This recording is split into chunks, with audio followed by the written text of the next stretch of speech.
The first U.S. president to live in the White House was the second U.S. president. It was John Adams. John Adams moved into the White House in November of the year 1800. Before that, while he was president, but before he moved into the White House, before the White House was complete, John Adams lived in Philly.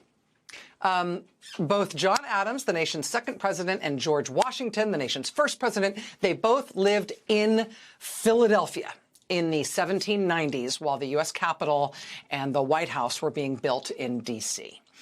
And that house in Philadelphia, where both George Washington and John Adams lived while they each served as president, that house has a really interesting story. Accidentally, the last remaining walls of that house were, by accident, torn down in the 1950s. That was the last standing portion of the house. It was accidentally demolished in the 1950s. Decades later, once archaeologists and historians figured out for sure where that president's house had been, the city got involved. They bought the land, they preserved everything they could, and ultimately that site was reopened as a National Historic Site. Today it is sort of an open-air pavilion where you can see the shape of the president's house. You can see the foundations of the original building. They've got artifacts there from the time that George Washington and John Adams lived in that house. And while John Adams, who was from Massachusetts, while Adams was not a slaveholder, George Washington was.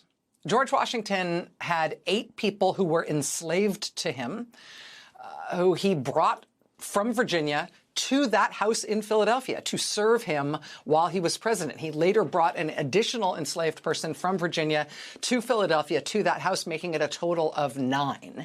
And that is all part of the history there at this historic site in Philadelphia.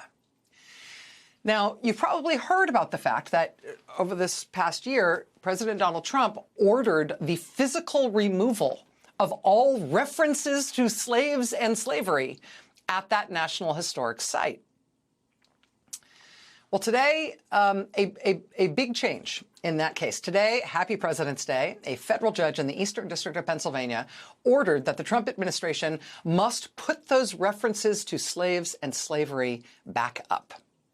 The judge in the case is a Republican appointee from the George W. Bush administration, and she starts her remarkable ruling today with a quote from 1984 from George Orwell.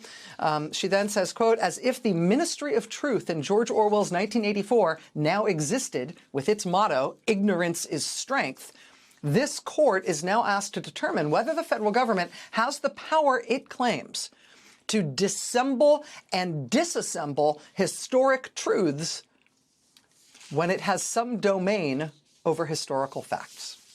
It does not. Honestly, this is your President's Day present this year, this ruling. Let me give you a little bit more from it. The president's house, meaning that site in Philadelphia, represents the city of Philadelphia fulfilling an obligation to tell the truth, the whole complicated truth.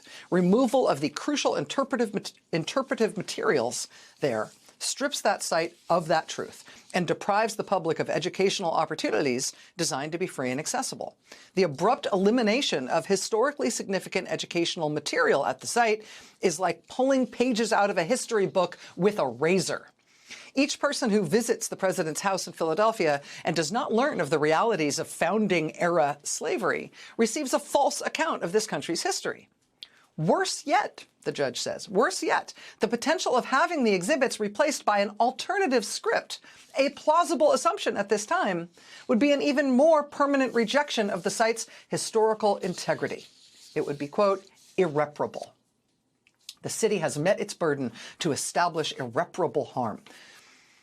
The defendants, the Trump administration, for their part, raise only one argument for why an injunction in this case would be inequitable. They argue that there's a public interest in upholding the federal government's right to convey its preferred speech.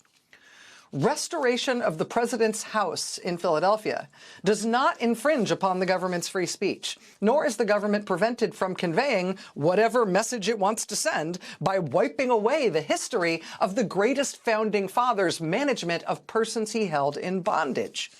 President Washington's house would not merit designation as a historic site if Washington had not commanded the army that won the Revolutionary War. His presence presiding over the Constitutional Convention graced it with the gravitas and spirit necessary to the creation of our government's foundational document. Washington's restraint and modesty radiated strength and wisdom that defines the ideal chief executive to this day. The government can convey a different message without restraint elsewhere if it so pleases, but it cannot do so to the president's house, not until it follows the law and consults with the city. The motion for preliminary injunction will be granted. Happy President's Day, Philadelphia. You are getting your history put back up by court order at the president's house.